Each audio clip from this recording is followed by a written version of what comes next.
आपण ईश्वराची आराधना करूया. परमेश्वराच्या मंदिरात अहोरात्र उभे राहणारे परमेश्वराचे सर्व सेवक हो, तुम्ही परमेश्वराचा धन्यवाद करा. पवित्र स्थानाकडे तोंड करून आपले बाहू उभारा आणि परमेश्वराचा धन्यवाद करा. आकाश व पृथ्वीचा निर्माण करता परमेश्वर, सियोनातून तुला आशीर्वाद देऊ. आमेन. प्रार्थना करूया. पवित्र पवित्र पवित्र सेनेचा सेनाधीश परमेश्वरा, आकाश आणि पृथ्वीच्या निर्माण करत्या, मान महिमा गौरव देत तुझ्या दयेच्या स्नाजवळ या पवित्र प्रभुवारी आम्ही सर्वजण एकत्रित झालेलो आहोत. प्रभू परमेश्वरा, तुझी दया आणि तुझा अनुग्रह कृपा तू आम्हासाठी पुरवलीस. आणि प्रभू परमेश्वरा, आजचाही हा दिवस तू आमच्या आयुष्यामध्ये जोडलास, हा पवित्र वार आमच्या आयुष्यामध्ये जोडलास. आणि प्रभू, तुझं सानिध्य तू आम्हाला देऊ केलंस, त्याबद्दल तुझे मनपूर्वक आभार मानतो. प्रभू परमेश्वरा, या वेळेमध्ये आम्ही तुझ्या चरणाजवळ येतो, लीन होतो, नतमस्तक होतो आणि विनंती करतो. या वेळेमध्ये आम्ही ज्या काही जगिक चिंता काळजांनी ग्रस्त झालेलो आहोत, ज्या काही प्रभू परमेश्वरा अडीअडचणी आमच्या समोर आहेत, आणि त्या सर्व घेऊन आम्ही तुझ्या दयेच्या स्नाजवळ आलेलो आहोत. प्रभू परमेश्वरा, या सर्व आम्हापासून दूर कर. आणि प्रभू, आमचं संपूर्ण लक्ष आज प्रभू येशू ख्रिस्ताच्या नावामध्ये एकाग्र व्हावं. म्हणून प्रभू परमेश्वरा, आम्हावर अनुग्रह कर, कृपा कर. येशू ख्रिस्त आमचा तारणारा याच्या गोड गौरवी सामर्थ्यशाली नावाने मागतो, म्हणून तो एक. आमेन. परमेश्वराच्या गौरवासाठी यावेळेस आपण उपासना संगीतातून गीत क्रमांक 517 हे गीत गाऊन परमेश्वराचं गौरव करूया. ही खरी प्रभु सेवा, जन सेवा, मान्य खरोखर देवा. ही खरी प्रभु सेवा, जन सेवा. चेते प्रभुला धरणे, चेते प्रभुला धरणे.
आपण सर्वजण मिळून प्रेषिताचा मतांगीकार एकत्रितपणे म्हणूयात. सर्व समर्थ एकच देव जो पिता आकाश व पृथ्वी यांचा उत्पन्न करता, त्यावर मी विश्वास ठेवतो आणि त्याचा एकुलता एक पुत्र आमचा प्रभू येशू ख्रिस्त, जो पवित्र आत्म्याच्या योगाने गर्भरूप झाला, कुमारी मरियेच्या उदरी जन्मास झाला, ज्याने पंतप्रधानाच्या दुःख भोगले, ज्याला वधस्तंभी दिले, जो मरण पावला व ज्याला पुरले, जो नरकात उतरला, तिसऱ्या दिवशी मेलेल्यातून पुन्हा उठला, स्वर्गात चढला आणि सर्वशक्तिमान देव जो पिता ह्याच्या उजवीकडे बसला आहे, तेथून जिवंतांचा मेलेल्यांचा न्याय करावयास जो येणार आहे, त्यावर विश्वास ठेवतो. पवित्र आत्मा, पवित्र सार्वत्रिक मंडळी, पवित्र जनांची सहभागिता, पापांची क्षमा, देहाचे पुनरुत्थान आणि सार्वकालिक जीवन यावर विश्वास ठेवतो. आमेन. परमेश्वराच्या गौरवासाठी यावेळेस आपण स्तोत्राचं वाचन करणार आहोत. स्तोत्र क्रमांक 53. स्तोत्र क्रमांक 53. आणि आपल्यासाठी याचं पुढारपण मर्विन सेसिल हे करतील. आपण आता स्तोत्र संहिता त्याचा 53वा अध्याय 1 ते 6 वचने आपण वाचू. मानवाची दुष्टाई आणि मूर्खपणा.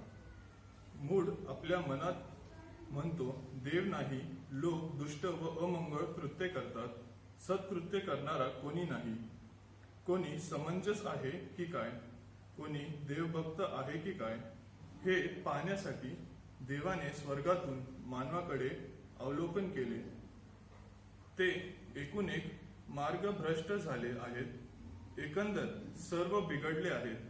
सत्कृत्य करणारा कोणी नाही, एकही नाही.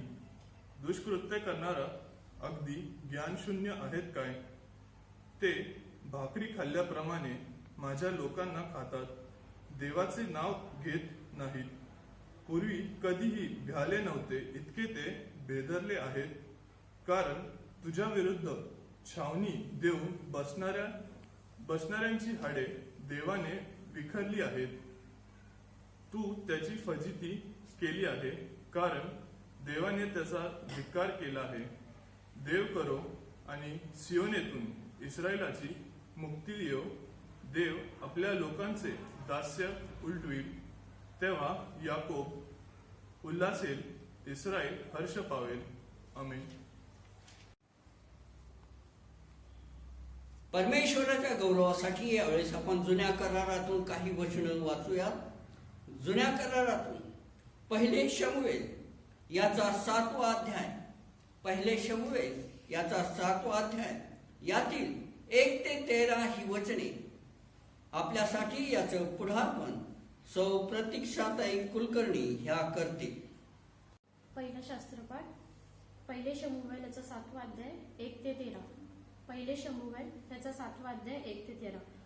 यावरून किर्यात यामीरकर आले व त्यांनी परमेश्वराचा कोष नेऊन टेकडीवर अभिरामाचा घरी ठेविला. आणि परमेश्वराच्या कोशाचे रक्षण करण्यासाठी त्यांनी त्याचा पुत्र एलाझार यास पवित्र केले. किर्यात यामीर येथे कोश नेऊन ठेवल्यास बहुत काळ लोटला, म्हणजे 20 वर्ष निघून गेली. यानंतर सर्व इस्रायल लोक परमेश्वराच्या दर्शनाविषयी आतुर झाले.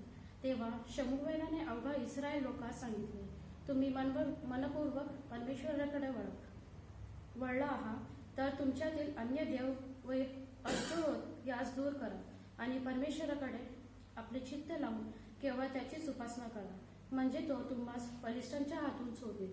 मग इस्रायल लोक बालदेव व अष्टरोत यास दूर करून केवळ परमेश्वराची उपासना करू लागले. शमूएल म्हणाला, सर्व इस्रायल लोकांस मिस्पात जमा करा, म्हणजे मी तुम्हासाठी परमेश्वराची प्रार्थना करेन. तेव्हा ते मिस्पात जमा झाले व त्यांनी पाणी काढून आणून परमेश्वरासमोर ओतले. व त्या दिवशी उपास करून ते म्हणाले, आम्ही परमेश्वराचा अपराध केला आहे. त्या समी शमूवेल मिस्पात इस्रायलाचा न्यायइन्साफ करीत असे. इस्रायल लोक मिस्पात जमा झाले आहेत हे बलिष्ठांनी ऐकून तेव्हा त्याचे सरदार इस्रायल लोकांवर चढाई करून आले. हे ऐकून इस्रायल लोकांस बलिष्ठांची भीती पडली. इस्रायल लोक शमूवेलास म्हणाले, आमचा देव परमेश्वर यांनी आम्हास बलिष्ठांच्या हातून सोडवावे म्हणून त्याची काकूळ करण्यास विसंबू नको.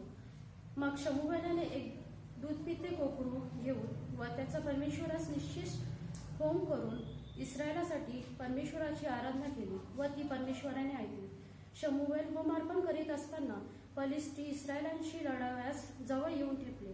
त्या दिवशी परमेश्वराने प्रचंड गर्जना करून फलिस्टास घाबरे केले आणि इस्रायला पुढे त्याचा मोड झाला.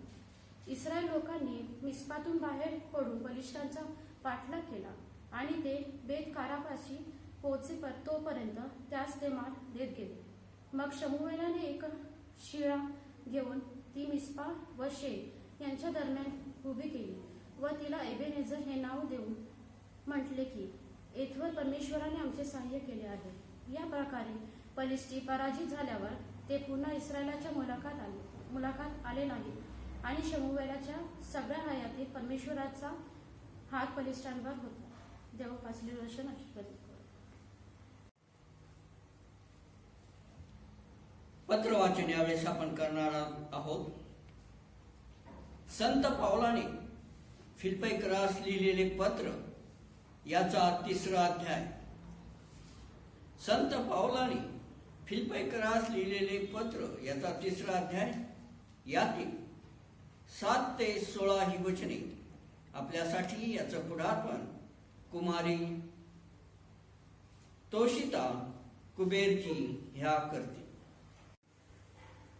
फिलिप्पीकरास पत्र ह्याचा 3रा अध्याय 7 ते 16. फिलिप्पीकरास पत्र ह्याचा 3रा अध्याय 7 ते 16. तरी ज्या गोष्टी मला लाभाच्या होत्या त्या मी ख्रिस्तामुळे हानीच्या अशा समजलो आहे. इतकेच नाही तर ख्रिस्त येशू माझा प्रभू याच्याविषयीच्या ज्ञानाच्या श्रेष्ठत्वामुळे मी सर्व काही हानी असे समजतो. त्याच्यामुळे मी सर्व गोष्टींना मुकलो आणि त्या केर कचरा अशा लेखतो, यासाठी की मला ख्रिस्त हा लाभ प्राप्त व्हावा आणि मी त्याच्या ठायी आढळावे आणि माझे नीतिमत्व माझे स्वतःचे नव्हे म्हणजे नियमशास्त्राच्या योगे प्राप्त होणारे नीतिमत्व नव्हे, तर ते ख्रिस्तावरील विश्वासाने प्राप्त होणारे म्हणजे देवापासून प्राप्त होणारे नीतिमत्व असे असावे. हे अशासाठी आहे की तो व त्याच्या पुनरुत्थानाचे सामर्थ्य व त्याच्या दुःखाची सहभागिता यांची त्याच्या मरणाला अनुरूप होऊन मी ओळख करून घ्यावी, म्हणजे कसेही करून मी मृतांमधून पुनरुत्थान मिळवावे. एवढ्यातच मी मिळविले किंवा एवढ्यातच मी पूर्ण झालो आहे असे नाही, तर ज्यासाठी ख्रिस्त येशूने मला आपल्या कयात घेतले ते मी आपल्या कयात घ्यावे म्हणून मी त्याच्या मागे लागतो आहे. बंधूंनो, मी अद्यापि ते आपल्या कयात घेतले असे मानित नाही, तर मागील गोष्टींकडे दुर्लक्ष करून व पुढील गोष्टींकडे लक्ष लावून ख्रिस्त येशूच्या ठायी देवाचे जे वरील पाचारण त्या संबंधीचे बक्षीस मिळविण्यासाठी मर्यादेवरील खुणेकडे मी धावतो. हेच एक माझे काम. तर जेवढे आपण पोक्त आहोत तेवढ्यांनी हीच चित्तवृत्ती ठेवावी आणि तुम्ही एखाद्या गोष्टीविषयी निराळी चित्तवृत्ती ठेवली तरी देव तेही तुम्हाला प्रगट करील. तथापि आपण जी मजल मारली तिच्याप्रमाणे पुढे चालावे. आमीन. वाचलेली सर्व वचनं देवबापामासाठी आशीर्वादाची करो. त्याच्या नावाला मान महिमा गौरव आता आणि युगानुयुग असो. आमेन. पवित्र शुभवर्तमान वाचन यावेळेस आपण करणार आहोत. संत योहानाने लिहिलेले पवित्र शुभवर्तमान. संत योहानाने लिहिलेले पवित्र शुभवर्तमान याचा 9वा अध्याय यातील 31 ते 41 ही वचने आपल्यासाठी याचं वाचन मंडळीचे प्रमुख आचार्य रेव्हरंड सुधीर गायकवाड पाळक साहेब करतील. आजच्या दिवसाकरता नेमलेले पवित्र शुभवर्तमान संत योहानानं लिहिलेले पवित्र शुभवर्तमान, संत योहानानं लिहिलेले पवित्र शुभवर्तमान याचा 9वा अध्याय आणि 31व्या वचनापासून पवित्र शुभवर्तमानास प्रारंभ होतो. आपल्याला ठाऊक आहे की देव पापिष्ट लोकांचं ऐकत नाही, तर जो कोणी देवभक्त असून त्याच्या इच्छेप्रमाणे वर्ततो त्याचे तो ऐकतो. जन्मांधाचे डोळे कोणी उघडले असे युगाच्या आरंभापासून कधी ऐकण्यात आले नव्हते. हा देवापासून नसला तर ह्याच्याने काही करवले नसते. त्यांनी त्याला म्हटले, तू अगदी पापात जन्मलास आणि आम्हा शिकवितोस काय? मग त्यांनी त्याला बाहेर घालविले. त्यांनी त्याला बाहेर घालविले हे येशूने ऐकले आणि तो आढळल्यावर त्याला म्हटले, तू देवाच्या पुत्रावर विश्वास ठेवतोस काय? त्याने उत्तर दिले, प्रभूजी, मी त्याच्यावर विश्वास ठेवावा असा तो कोण आहे? येशूने त्याला म्हटले, तू त्याला पाहिले आहे व तुझ बरोबर आता बोलत आहे तोच तो आहे. तो म्हणाला, प्रभूजी, मी विश्वास ठेवतो. आणि त्याने त्याला नमन केले. तेव्हा येशू म्हणाला, मी न्याय निवाड्यासाठी या जगात आलो, यासाठी की ज्यास दिसत नाही त्यास दिसावे आणि ज्यास दिसते त्यांनी आंधळे व्हावे.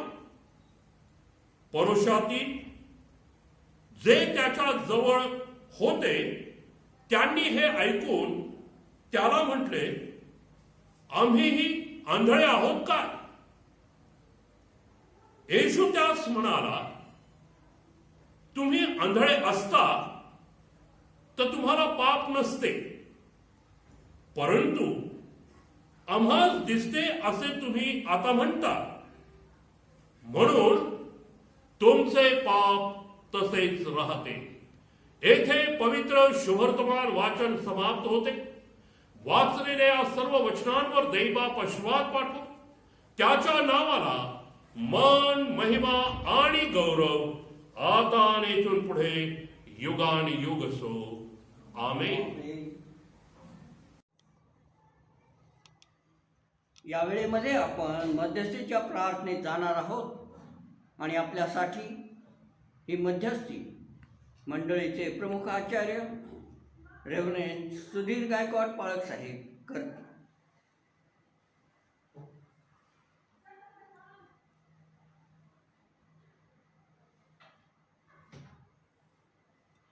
प्रार्थना करूयात. स्तोत्रकर्ता म्हणतो, हे परमेश्वरा, प्रभात समयी तुझ्या वात्सल्याचे शब्द माझ्या कानी पडू दे आणि ज्या मार्गाने मी जावं तू मला दाखव. आम्हावर प्रीती करणारा सर्व समर्थ महानती पवित्र गौरव यहोवा दे बापा, मान, महिमा आणि गौरव दे तुझ्या दयेच्या सणाजवळ येतो. कृपावंत होऊन यहोवा दे बापा, फिरून एक वार हा प्रभुवार आमच्या आयुष्याला तू दिलास आणि आपल्या कुटुंबात कसना, परंतु तो पवित्रपणे पाळण्याकरता तू आम्हाला ही संधी दिलीस. याबद्दल आम्ही तुझे मनोभावे आभार मानतो. आणि यावेळी सत्य आहोत तसे आम्ही स्वतःला तुझ्या स्वाधीन करतो. आम्हा पाप्यांवर दया कर, आम्हा पाप्यांवर दया कर आणि आमच्या पाप आणि अपराधांची आम्हाला तू क्षमा कर. बापा देवा परमेश्वरा, या भयंकर सर्वत्र पसरलेल्या मरीच्या वातावरणामध्ये गत आठवड्यामध्ये परत एक वार तू आम्हाला सुरक्षित ठेवलंस, सुखरूप ठेवलंस, निरोगी ठेवलंस, कृपेवर कृपा पुरवली. स्तोत्र 91 सर्व संरक्षण दिलेस, यशा 53:5 आशीर्वाद दिलेस. आणि म्हणून आमच्या अंतःकरणापासून आम्ही म्हणतो, यहोवा तू चांगला देव आहेस. तुझ्यासारखा चांगला देव पूर्वी कोणी नव्हता, नंतर कोणी होणार नाही. पित्या परमेश्वरा, आजच्या या प्रभुवारी परत एक वार तुझी पवित्र वचन आमच्या कानावर पडू दिलीस. मी तुझे आभार मानतो आणि प्रार्थना करतोय शुद्धारकाच्या नावामध्ये ही सर्व वचन जी आशीर्वादित आहेतच आज नव्यानं आम्हासाठी आशीर्वादित होऊ दे. आणि या वचनांवर आम्हा प्रत येणारा बोध सर्व थैव पवित्र आत्म्यात तुझ्याद्वारच असावा असं तू कर. एकपर्यंत या मंडळीचा एबनेजर होऊन या मंडळीला तू राखलं, सांभाळलंस, प्रतिपाळ केलास. आम्ही तुझे आभार मानतो. फिरून एक वार या नवीन आठवड्यामध्ये ही मंडळी आम्हा याजकांसह पदार्पण करत असताना आम्ही सर्वजण पूर्णपणे यहोवा तुझ्या आश्रयाला येतो. तुझ्या सानिध्यात पूर्णानंद आहे. तो आम्हाला प्राप्त व्हावा असं दयेने कृपेने होऊ दे. पित्या परमेश्वरा, या नवीन आठवड्याकडे आम्ही जात असताना आमच्या मंडळीतील ज्या सर्वांना आरोग्याची गरज आहे त्या प्रत्येकांना यशा 53:5 प्रमाणे ते आरोग्य स्वीकारता यावं असं तू कर. ज्या कुटुंबांमध्ये अडीअडचणी आहेत, आजार, दुःख, पीडा, क्लेश आहे, ते सर्व येशू नासरेतकराच्या नावात दूर व्हावं असं तू कर. प्रत्येकांच्या गरजा ख्रिस्त येशूच्या द्वारा गौरवानं पूर्ण कर. आणि जे सर्व काही आम्ही तुझ्याकरता करावं अशी तुझी इच्छा आहे यहोवा, तेही आम्हाकडनं तू करून घे ही माझी प्रार्थना आहे.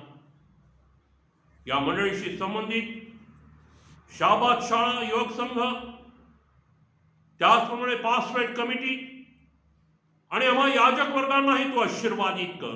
नेमून दिलेली सेवा करणारा आत्मा दे. पित्या परमेश्वरा, या भयंकर अशा वातावरणामध्ये अनेक कुटुंबांमधून दुःख झालेलं आहे, कारण कुटुंबातील कर्ते लोक गेलेले आहेत. त्या कुटुंबांचं सांत्वन होऊ दे. प्रत्येकांची गरज ख्रिस्त येशूच्या द्वारा तू गौरवानं पूर्ण कर अशी माझी प्रार्थना आहे.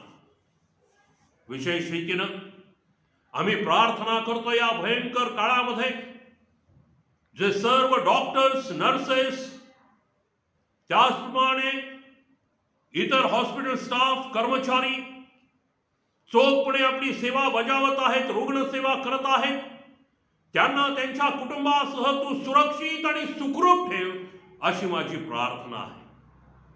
हे कोणीही आशीर्वादाला मुकणार नाहीत हा विश्वास आम्ही बाळगतो. कारण तुझं वचन म्हणतं, प्रभूमध्ये तुमचे श्रम व्यर्थ नाहीत. तुझ्या अभिवचनाप्रमाणे प्रत्येकांना आशीर्वाद दे. पित्या परमेश्वरा, आमच्या देशावर आपला आशीर्वाद पाठव.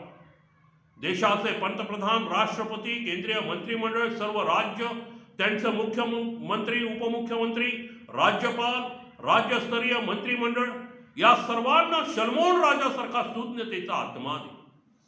आमचं महाराष्ट्र राज्य विशेष रीतीनं देवबापा आम्ही तुझ्या पुढे ठेवत आहोत. एकामाग एक नैसर्गिक आपत्तीमुळं पित्या परमेश्वरा या राज्याची परिस्थिती बिकट होत चाललेली आहे. शेतकरी हवालदिल झालेला आहे. दयेने कृपेने ही परिस्थिती आटोक्यात यावी असं तू कर. अपेक्षित मदत प्रत्येक गरजवंतांपर्यंत जावी असं तू कर. या देशाचं परकीय आणि अंतर्गत आक्रमणांपासून संरक्षण करण्याकरता कार्यरत असणारी सर्व संरक्षण यंत्रणा तुझ्या हाती देतो. प्रत्येकांना तू सांभाळ आणि सुरक्षित ठेव. या देशाचं संरक्षण करत असताना ज्यांनी आपल्या प्राणांची आहुती दिलेली आहे त्या सर्वांची आम्ही आठवण करताना प्रार्थना करतो. त्यांच्या कुटुंबीय मंडळींचं सांत्वन कर आणि त्यांच्यापर्यंत अपेक्षित मदत जाऊ दे. लवकरात लवकर ही परिस्थिती जगभराची बदलून जावी आणि पित्या परमेश्वरा जगामध्ये नव्यानं सौख्यता, शांतता, आनंद मनुष्य मात्रांमध्ये यावा असा तू यहोवा देव बापा. या दिवसांमध्ये ऑनलाईन सेवा देण्याकरता या दासासहित प्रत्येक याजकाला, पास्टर्सला तू आपली कृपा पुरवत आहेस. मी तुझे आभार मानतो आणि विशेष रीतीनं प्रार्थना करतो प्रत्येक याजक, प्रत्येक सेवक, प्रत्येक स्वार्थिक यांना येशूच्या नावात आरोग्य प्राप्त होऊ दे. पवित्र आत्म्याच्या सामर्थ्यानं प्रेरित होऊन तुझी सेवा करणारा आत्मा दे. अशी माझी प्रार्थना आहे. पित्या, या दासाची प्रार्थना तू ऐक. या उपासनेत आम्ही पुढे जात आहोत. पवित्र आत्म्या तू आमचं नेतृत्व कर. येशू ख्रिस्त आमचा प्रभू याच्याद्वारे प्रार्थना करतो म्हणून तू ऐक पित्या. आमेन. या वेळेमध्ये आपण देवाच्या पवित्र वचनाकडे वळणार आहोत. तत्पूर्वी आपण आपल्या माना झुकवूयात, डोळे बंद करूयात आणि आपलं मन एकाग्र करून देवाजवळ पवित्र आत्म्याचं मार्गदर्शन मागूयात. आणि हे मार्गदर्शन मागत असताना गीत गाऊयात. प्यारे मसीहा आशीष देना, आत्मा से तू भर दे हमें. प्यारे मसीहा आशीष दे हमें, आत्मा से तू भर दे हमें. प्यारे मसीहा आशीष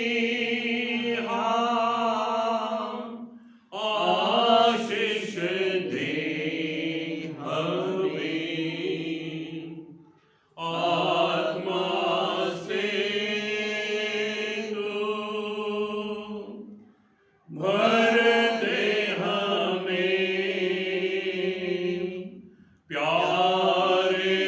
मसीहा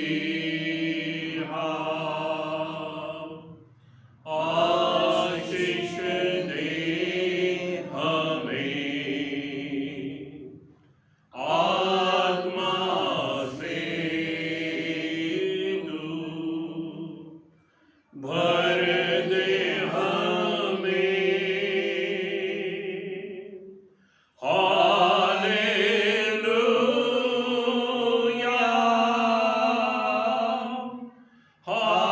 हालेलुया, हालेलुया,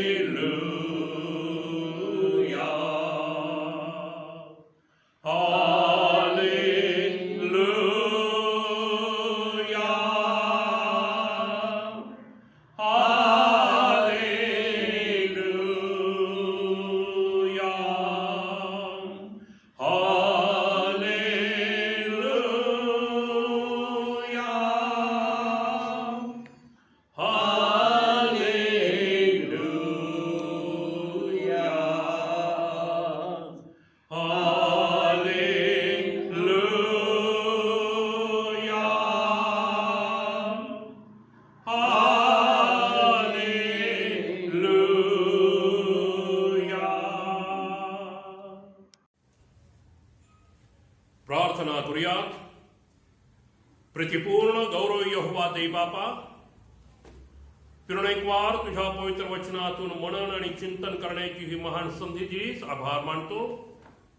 यावेळेस पवित्र आत्म्या तू बोल आणि आम्ही तुझी लेकरं ऐकत आहोत. पवित्र आत्म्या तू बोल आणि आम्ही तुझी लेकरं ऐकत आहोत.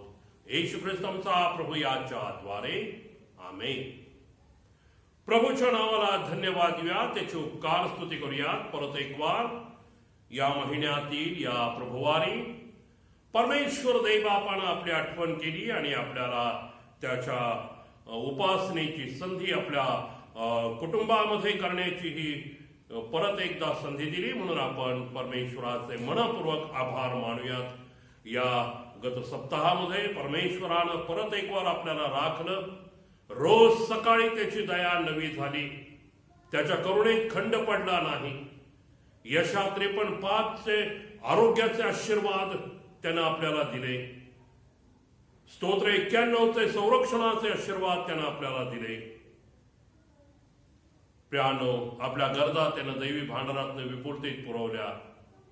का आपल्या अंतःकरणानं पूर्ण समर्पणानं आनंदानं हर्षानं म्हणू नये, यहोवा तू चांगला देव आहेस. तुझ्यासारखा चांगला देव पूर्वी कोणी नव्हता, नंतर कोणी होणं नाही. देवाच्या पवित्र वचनातून मनन आणि चिंतन करण्याआधी मला आपल्याला सांगायला आवडेल, किंबहुना आठवण करून द्यायला आवडेल, या महिन्यामध्ये पास्टर्स ॲप्रिशिएशन डे हा सर्व जागतिक पातळीवर साजरा करण्यात आला. Pastors appreciation day. आणि मला आनंद वाटला, थोडक्या लोकांना का असताना परंतु आपल्या मंडळीतील याची आठवण राहिली आणि त्यांनी व्हॉट्सअपच्या माध्यमातून मला पातळेपाळे साहेबांना शुभेच्छा दिल्या आणि त्या कुटुंबांचे मी मनपूर्वक आभार मानतो. धर्मप्रांत पातळीवर आदरणीय बिशप साहेबांनीही गत आठवड्यामध्ये सोमवारी होल एंजल्स चर्चमध्ये सर्व पुणे धर्मप्रांतातील याजकांना पाचारण केलं आणि त्यांनी पास्टर्स ॲप्रिसिएशन डे त्या ठिकाणी धर्मप्रांताच्या वतीनं साजरा केला. आणि या लॉकडाऊनच्या पिरियडमधून आपण जात असताना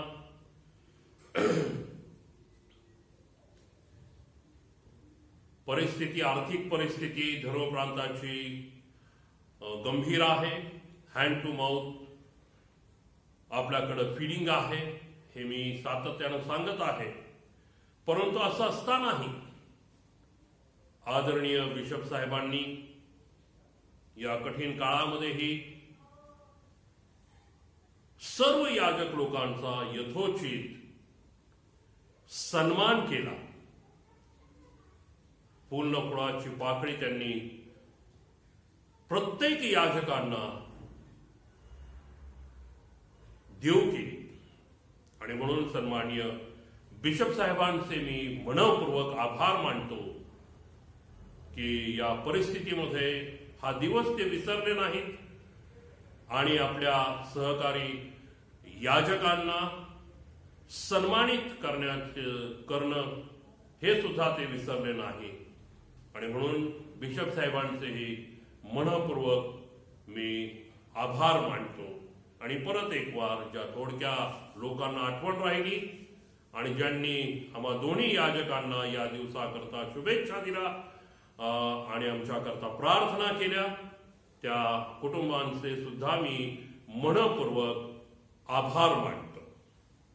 देवाच्या पवित्र वचनाकडे यावेळेस आपण आपलं लक्ष केंद्रित करणार आहोत. जसं गत रविवारी मी आपल्याला सांगितलं की या दिवसांमध्ये पुष्कळ लोक प्रार्थनेमध्ये आपला वेळ व्यतीत करीत आहेत, शास्त्र वाचनामध्ये वेळ व्यतीत करत आहेत. मनन आणि चिंतनाबद्दल मला माहिती नाही, परंतु या दोन गोष्टीबद्दल मी ऐकलेलं आहे की आम्ही आता पुष्कळ वेळ प्रार्थनेमध्ये व्यतीत करतो आणि शास्त्र वाचनामध्ये व्यतीत करतो. पती पत्नी एकत्र मिळून प्रार्थना करत आहेत, पवित्र शास्त्र वाचत आहेत, कुटुंब एकत्र येऊन प्रार्थना करत आहे, शास्त्र वाचत आहेत. खूप चांगली गोष्ट आहे, खूप चांगली गोष्ट आहे. एका सेवकानं त्यांच्या मंडळीला संबोधित करत असताना असे उद्गार काढले की पहा प्रियानो, नेहम्याच्या काळाच्या परिस्थितीचा विचार करा. नेहम्यानं जेव्हा यरुशलेम नव्यानं उभारली आणि आता त्या यरुशलेमेमध्ये उपासनेची पुनर्स्थापना होत आहे,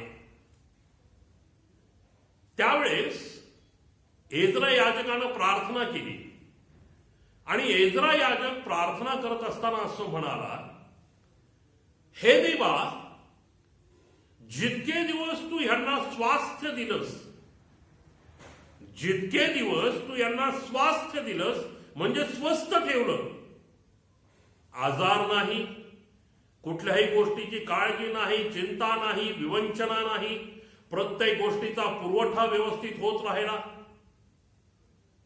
सर्व गोष्टी भरपूरीनं स्वस्थ असं जीवन तू दिलंस. पण त्याचा परिणाम काय झाला? तो हे लोक तुझ्यापासून दूर गेले.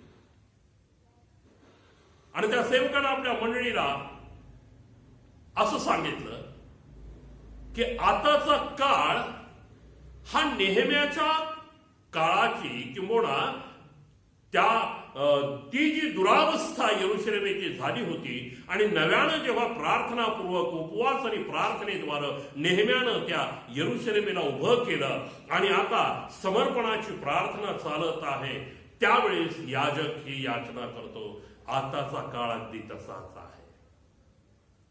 इतके वर्ष दैवानं आम्हाला स्वास्थ्य पुरवलं,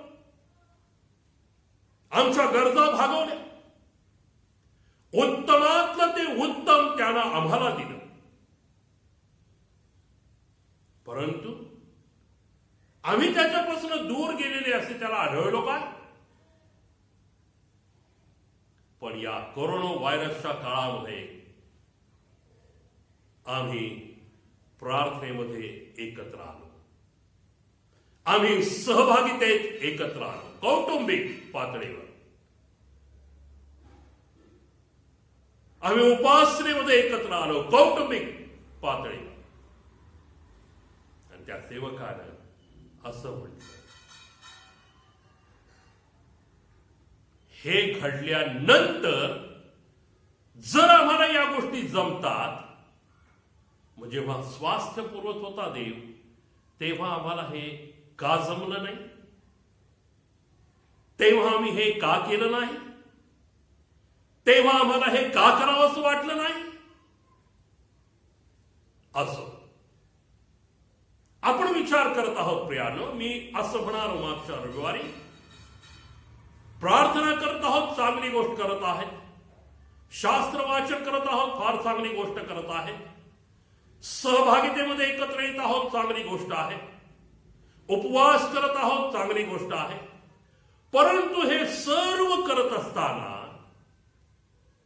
अंतःकरणापासून, मनापासून, अंतर्यामापासून पूर्ण चित्तानं आपण हे करत आहोत काय? आपण हे करत आहोत काय? यशया 29:13 मध्ये देवानं यशाद्वारे हे त्या काळातील आपल्या लोकांना सांगितलं. प्रभू म्हणतो, हे लोक माझ्या समीप येऊ, हे लोक माझ्या समीप येऊ, आपल्या तोंडच्या शब्दांनी माझा सन्मान करतात, पण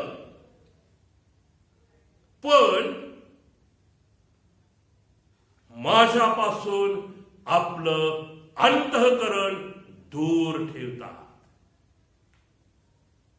माझ्यापासून आपलं अंतर्याम, आपलं हृदय, आपलं चित्त हे दूर ठेवतात.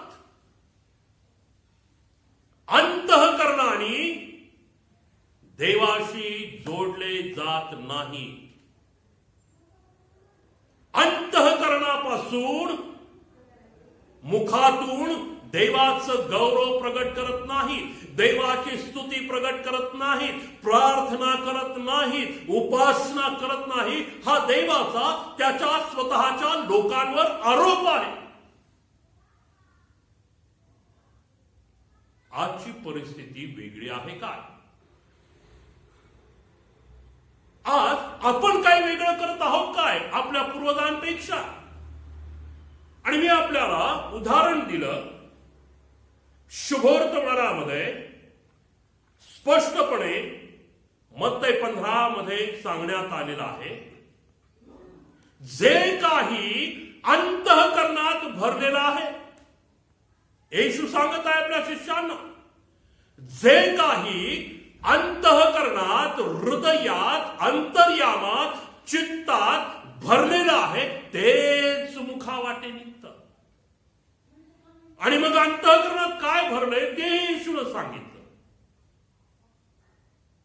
वाईट विचार, वाईट कल्पना, व्यभिचार, वासना, या सर्व गोष्टी अंतःकरणात आहेत.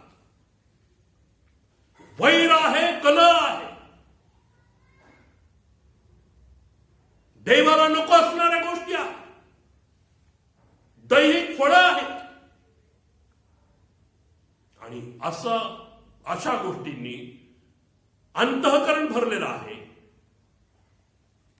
आणि ओठांनी तर प्रेज द लॉर्ड, हालेलुया, प्रभूची स्तुती असो. लांबलचक प्रार्थना किंवा 2 मिनिटाची प्रार्थना देवाला अमान्य आहे. पौल म्हणतो चित्त समाधानासह भक्ती ही लाभदायक आहे.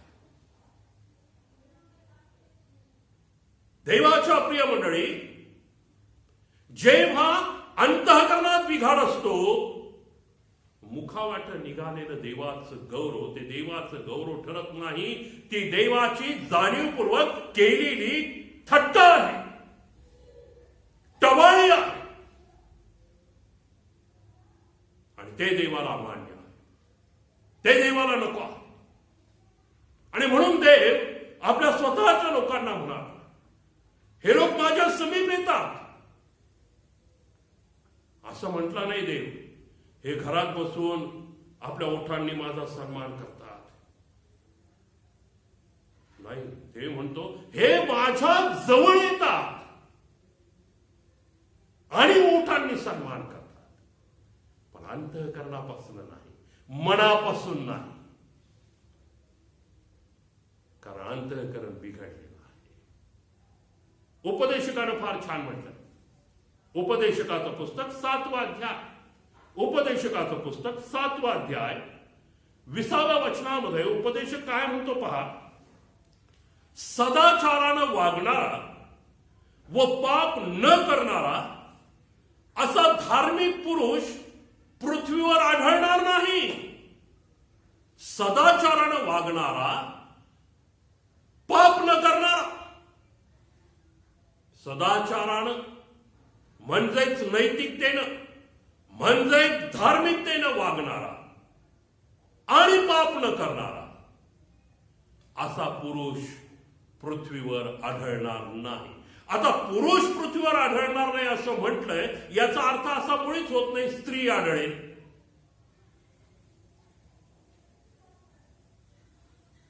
पुरुष आढळणार नाही, कोणीच नाही. स्तोत्र 14 मध्ये स्तोत्रकर्ता द्वार परमेश्वर देवबाप काय म्हणतो, किंवा स्तोत्र 53 मध्ये या स्तोत्रकर्त्याद्वारे परमेश्वर देवबाप काय म्हणतो आपण अनेक वेळेस ऐकलेलं आहे. अनेक वेळेस आपण हे ऐकलेलं आहे आणि आपल्याला माहिती आहे की परमेश्वर देवबाप काय म्हणतो. पहा 2 आणि 3 वचन. कोणी समंजस आहे की काय, कोणी देवभक्त आहे की काय, हे पाहण्यासाठी देवाने स्वर्गातून मानवाकडे अवलोकन केले. काय म्हणतो स्तोत्रकर्ता? कुणी समंजस आहे काय, कुणी देवभक्त आहे का, हे पाहण्यासाठी कोण अवलोकन करताय? मंडळीचे पाळक अवलोकन करतायत, मंडळीचे कारभारी अवलोकन करतायत, ख्रिस्ती विश्वासणारे एकमेकाचं अवलोकन करतायत? नाही. देव शिराधीश परमेश्वर स्वर्गातून अवलोकन करत आहे. अवलोकन करत आहे म्हणजे पाहत आहे. हे पाहण्यासाठी देवाने स्वर्गातून मानवाकडे अवलोकन केलं, मनुष्याकडे पाहिलं. त्याला काय दिसलं? ते एकूण एक मार्ग भ्रष्ट झाले आहे. एकंदर सर्व, अंडरलाईन करा हे वाक्य, एकंदर सर्व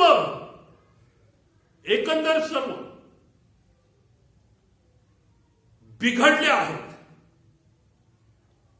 सत्कृत्य करणारा कोणी नाही, एकही नाही.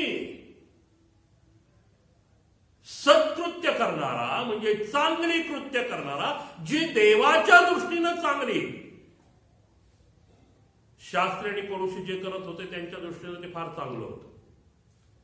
अगदी मत्ते 15 मध्ये देवाची आज्ञाच त्यांनी बदलून टाकली, हेही त्यांच्या दृष्टीनं चांगलं होतं. तसं चांगलं नाही. ते सत्कृत्य नाही, देवाच्या दृष्टीनं चांगलं कृत्य. परमेश्वराला काय दिसलं? एकही सत्कृत्य करणारा, चांगलं कृत्य करणारा, पाप न करणारा देवाला आढळलाच नाही. उत्पत्ती 6 मध्ये देवाला झालेला पस्तावा मनुष्याच्या मनात येणारे विचार तरंग तर एकसारखे वाईटच असतात असं देवानं पाहिलं. उत्पत्ती 6 मधला उल्लेख आता स्तोत्र 14 आणि स्तोत्र 53 मध्ये देवाचा तोच अनुभव, उपदेशकाद्वारे देवाचा तोच अनुभव.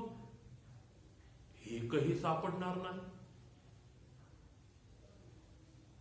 तारणाऱ्या ख्रिस्ताच्या वधस्तंभावरी मृत्यूनंतर अखिल मानव जातीला म्हणजे तुम्हाला आणि मला सुद्धा रक्ताद्वारे, निर्दोष रक्ताद्वारे मिळालेला पाप क्षमेनंतर आज 2020 वर्ष पूर्ण झाले. देव अवलोकन करत आहे, परमेश्वर अवलोकन करत आहे. पवित्र आत्मा प्रत्यक्षात आपल्यामध्ये सेनाधीश परमेश्वर स्वर्गातून अवलोकन करत आहे. काय आढळत आहे? काय दिसत आहे त्या? आहोत आपण मार्गभ्रष्ट? आपल्या मनात येणारे विचार तरंग चांगले आहेत की वाईट आहेत? आपण धार्मिकतेचं जीवन जगत आहोत की पापमय जीवन जगत आहोत? प्रियानो,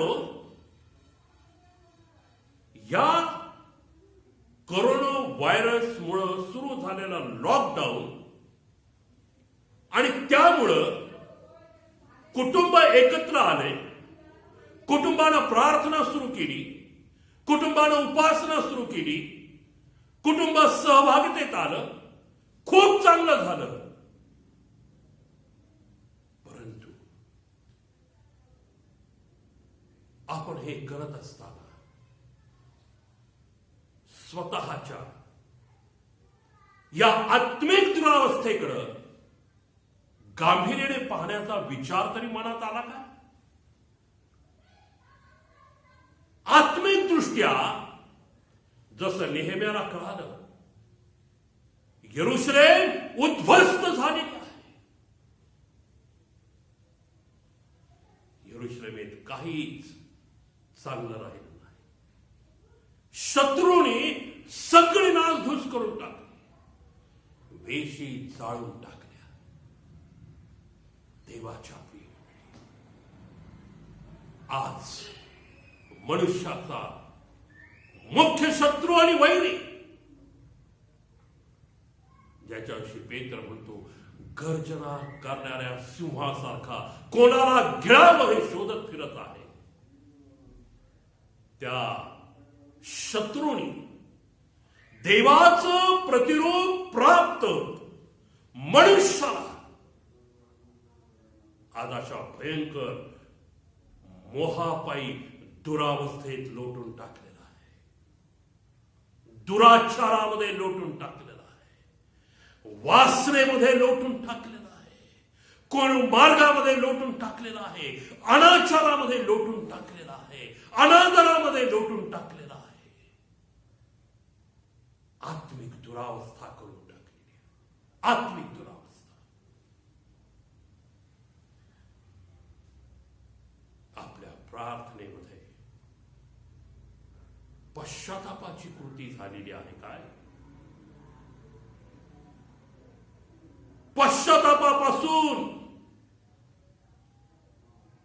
कुटुंबातील प्रत्येक व्यक्तीनं स्वतःची सुरुवात केलेली आहे काय?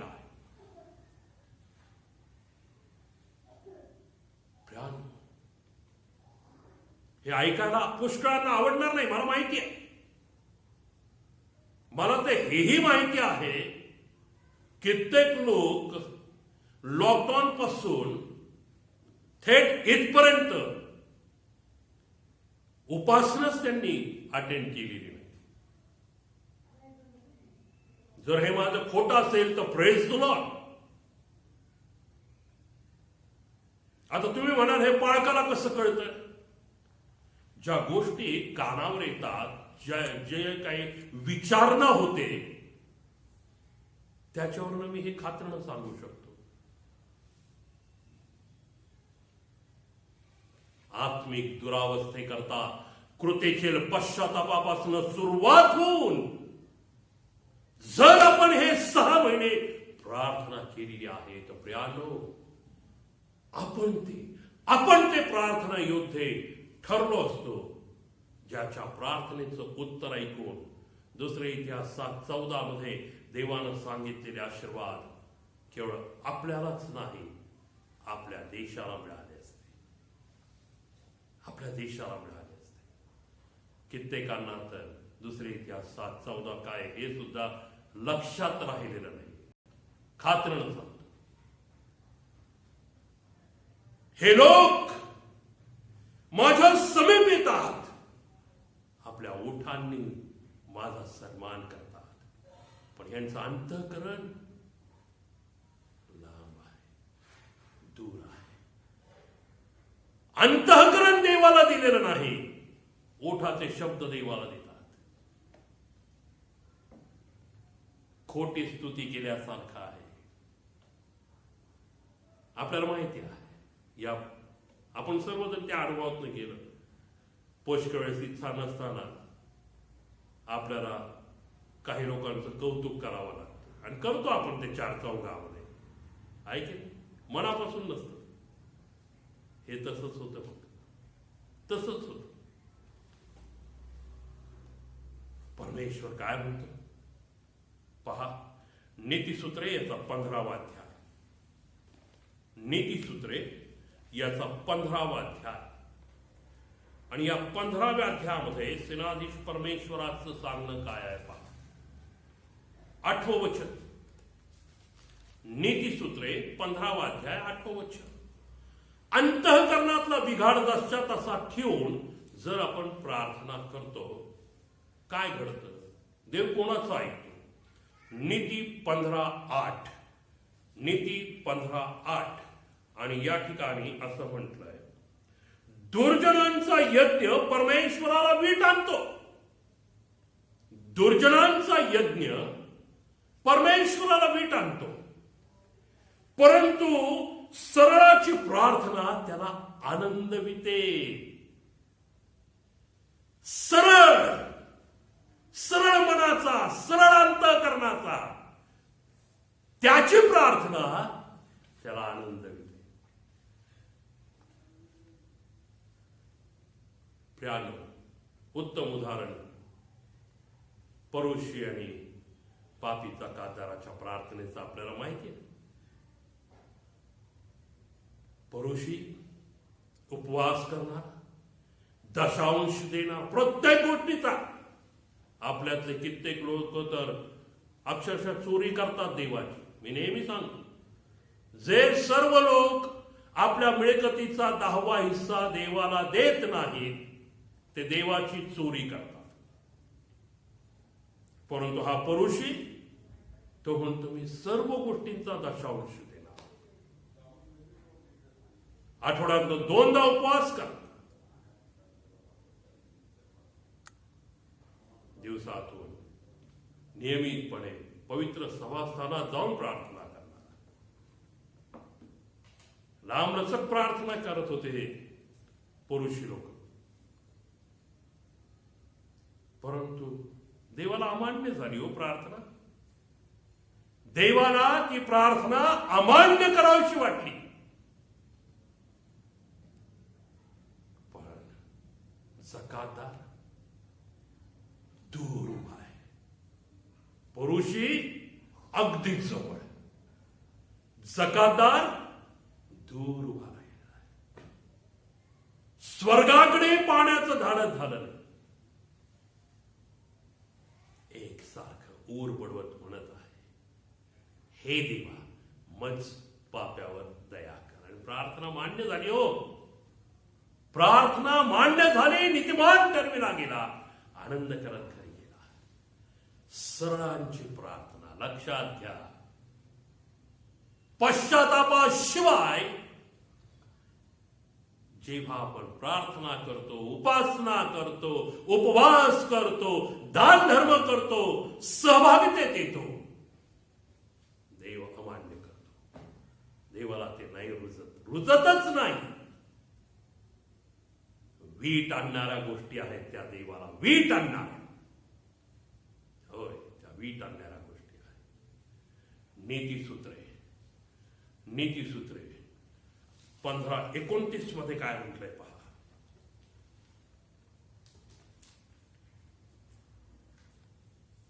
परमेश्वर दुर्जनापासून दूर राहतो. परमेश्वर दुर्जनांपासून दूर राहतो. पण तो धार्मिकांची प्रार्थना ऐकतो. Praise the Lord. तो धार्मिकांची प्रार्थना ऐकतो. आता हा वादाचा प्रश्न आहे बरं का. पुरुषी स्वतःला धार्मिक का समजत होता? पुरुषी स्वतःला पहा उल्लेख आहे, स्वतःला धार्मिक ठरवून घेण्याकरता पुरुषी स्वतःला धार्मिक समजत होता. का धार्मिक समजत होता स्वतःला? कारण तो नियमित सभास्थानात जाऊन प्रार्थना करत होता. संडे टू संडे नाही, आपल्या सवडीनं संडे टू संडे येऊन प्रार्थना करणारा नाही. नियमित रोज पवित्र सभास्थानात जाऊन प्रार्थना करत होता. आठवड्यातनं 2दा उपवास करत होता. प्रत्येक गोष्टीचा दशांश देत होता. म्हणून तो स्वतःला धार्मिक समजत होता. स्वतःला धार्मिक. पण देवाला ही धार्मिकता नको होती हो.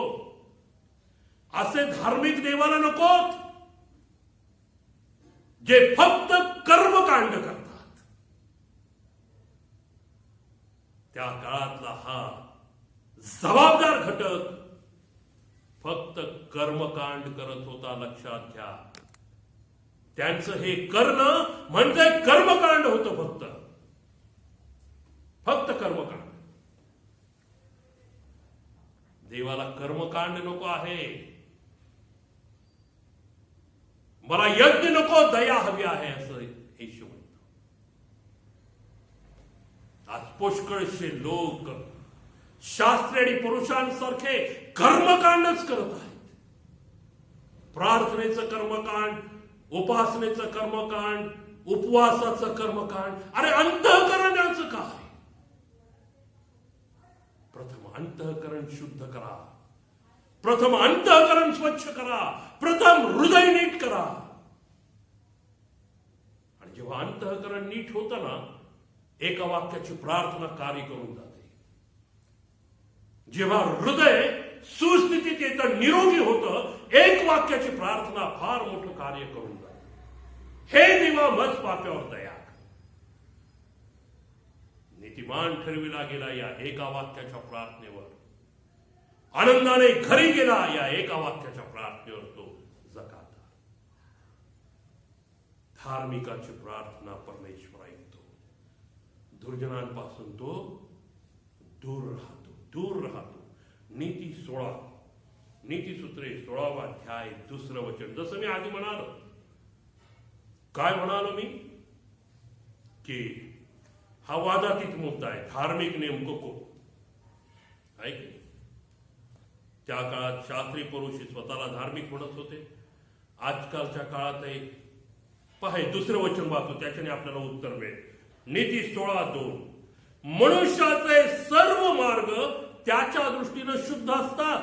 हॅलो, मनुष्यांचे सर्व मार्ग त्याच्या स्वतःच्या दृष्टीनं शुद्धच असतात.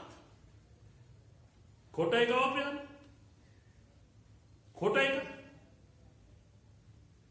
पुढे काय म्हणते फार महत्वाचं. पण परमेश्वर आत्मे तोलून पाहतो. परमेश्वर आत्मे तोलून पाहतो. आज आपल्याही दृष्टीनं आपल्या सर्वांचे मार्ग फार सरळ येतो, फार शुद्ध आहे. तो कोण कबूल करतं मी मार्गभ्रष्ट आहे? पापांची कबुली द्यायला लावली, आपण पापाची कबुली देत नाही. आपण एवढंच म्हणतो, हे देवा पापांची क्षमा कर. मी तेच म्हणतो, तुम्ही तेच म्हणता. ही पापांची कबुली नाही, ही पापांची कबुली नाही. नीती 21:2 मध्ये काय म्हटलंय? नीती 21:2 फार छान. मनुष्याचे सर्व मार्ग त्याच्या दृष्टीने नीट आहेत. मनुष्यांचे सर्व मार्ग त्याच्या दृष्टीनं नीट आहेत. पण काय? पण अंतःकरणे तोलून पाहणारा परमेश्वर आहे. आपण मस्त स्वतःला फार सरळ, फार धार्मिक, फार नैतिकतेने जीवन जगणारे समजतो, मानतो, दर्शवतो. अंतःकरण पाहणारा परमेश्वर आहे, अंतर्याम पाहणारा परमेश्वर आहे, हृदय पाहणारा परमेश्वर आहे. त्याला सर्व दिसतं, त्याला सर्व दिसतं. देवाचं पवित्र वचन स्तोत्र 7:9 मध्ये म्हणतं, देव अंतःकरणे पारखणारा आहे. देव अंतःकरण, मन, हृदय, अंतर्याम पारखणार आहे. त्याला सर्व कळतं, त्याला सर्व समजतं. देवाच्या प्रिय मंडळी, या ठिकाणी मी थांबत आहे. या ठिकाणी मी थांबत आहे. पुढील रविवारी आणखीन पुढचा भाग आपण या संदर्भात लक्षात घेणार आहोत. परमेश्वर म्हणतो, हे लोक माझ्या समीप येतात, माझ्या जवळ येतात, आपल्या ओठांच्या शब्दांनी, आपल्या तोंडच्या शब्दांनी माझा सन्मान करतात, पण आपलं अंतःकरण मात्र ते माझ्यापासून दूर ठेवतात. प्रियांनो, आपलं असं आहे काय?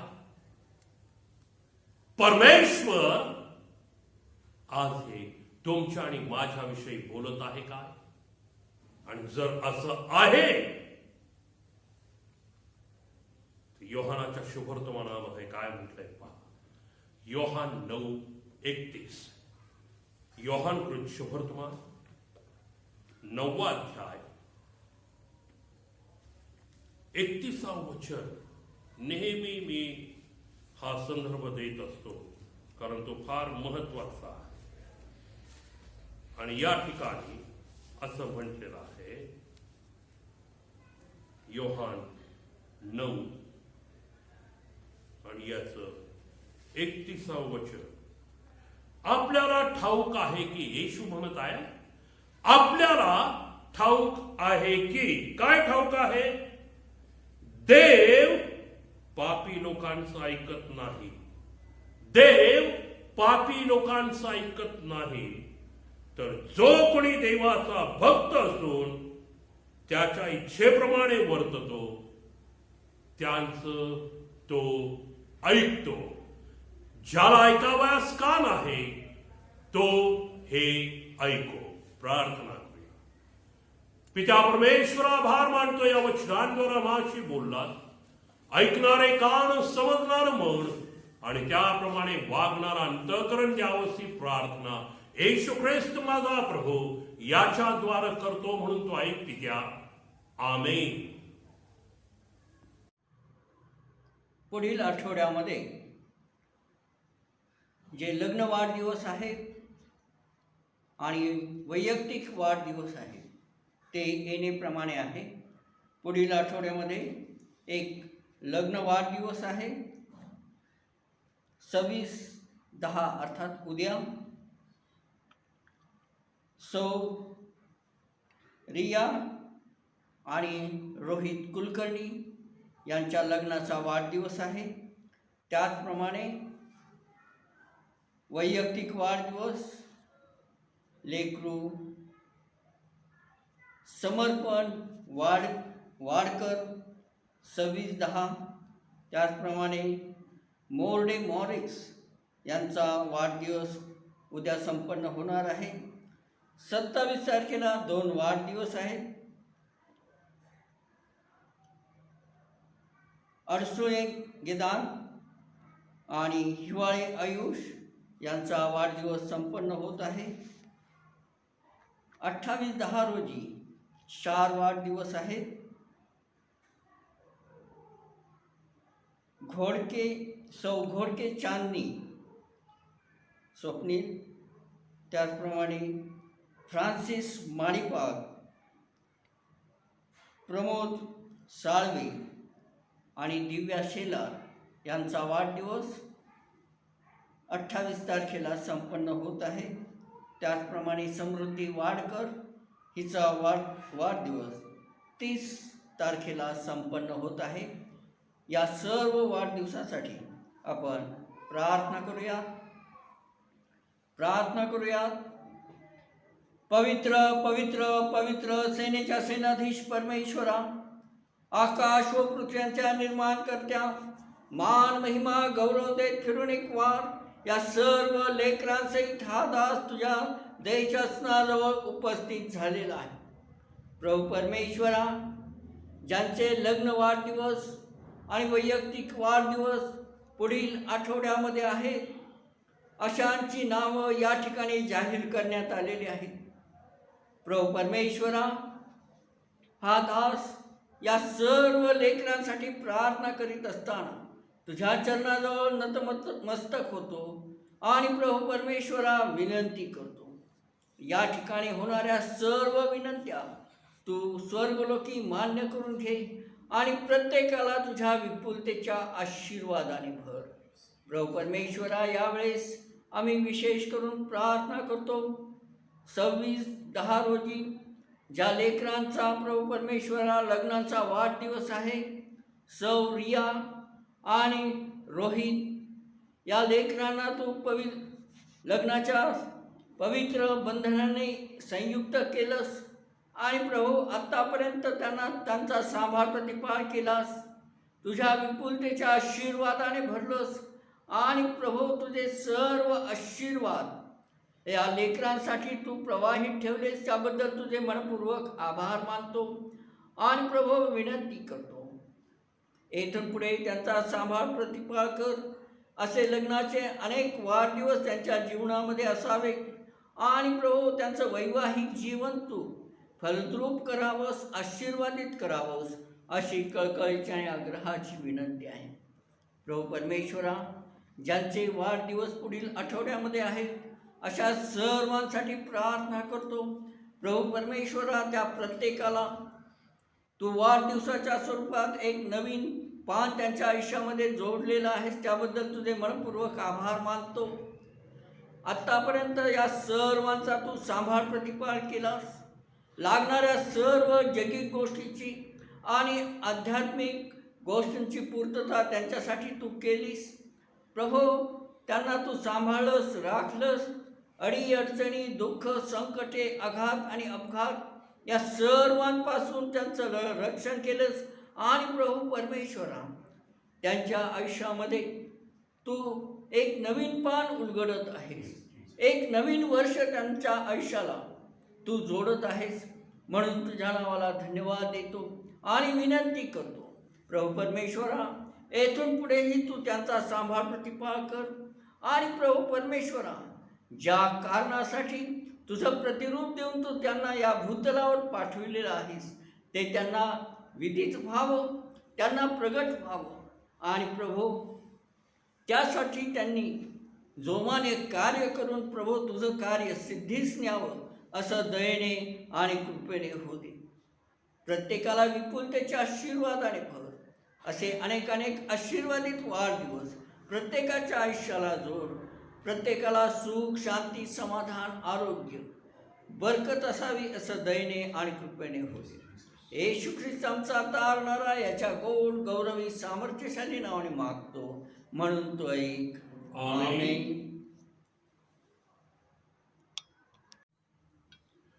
सर्व समर्थ देव तुम्हास आशीर्वाद देव, तुमचं संरक्षण तो करो. आपला मुखप्रकाश तो तुम्हार पाडो, तुम्हार तो कृपा करो. तुम्हाकडे परमेश्वर प्रसन्नमुख करो आणि तुम्हाला दीर्घायुष्य देऊन तुमचं जीवन सर्व प्रकारच्या आशीर्वादानं आणि पवित्र आत्मिक कृपादानानं आता आणि इथून पुढे युगानुयुग भरलेला असं राखो. आमेन. या वेळेमध्ये आपण प्रभूने शिकलेली प्रार्थना म्हणूयात. आशीर्वाद घेऊन उपासनेची सांगता सुवंद्य देव या गीताद्वारे करूया. हे आमच्या स्वर्गातील बापा, तुझे नाम पवित्र मानले जाओ, तुझं राज्य येऊ, जसं स्वर्गात तसे पृथ्वीवरही तुझ्या इच्छेप्रमाणे हो. आमची रोजची भाकर आज आम्हास दे, आणि जसं आम्ही आमच्या अपराध्यांची क्षमा करतो तसेच तू आमच्या अपराधांची क्षमा कर. आणि आम्हास परीक्षेत आणू नकोस, तर आम्हास वाईटापासून सोडील. कारण की राज्य, सामर्थ्य आणि गौरव सर्व काळ तुझीच आहे. आमेन. आणि आता जो देव आपल्या राज्यात व गौरवात तुम्हास पाचारण करीत आहे, त्या शोभेल असंच आपण चालावं. म्हणून सर्व समर्थ देव तुम्हास आशीर्वाद देव, तुमचं संरक्षण तो करो. आपल्या विपुलतेच्या प्रीतीत तुम्हाला तो राखो. तारणाऱ्या प्रभू येशू ख्रिस्ताची अपार कृपा तुम्हाला प्राप्त हो आणि पवित्र आत्मेच्या मोल शांती, सहभागिता आणि सहजीवन आता आणि सदा सर्व काळ आम्हा सर्वांसह वस्ती करो. आमेन. सुवंद्य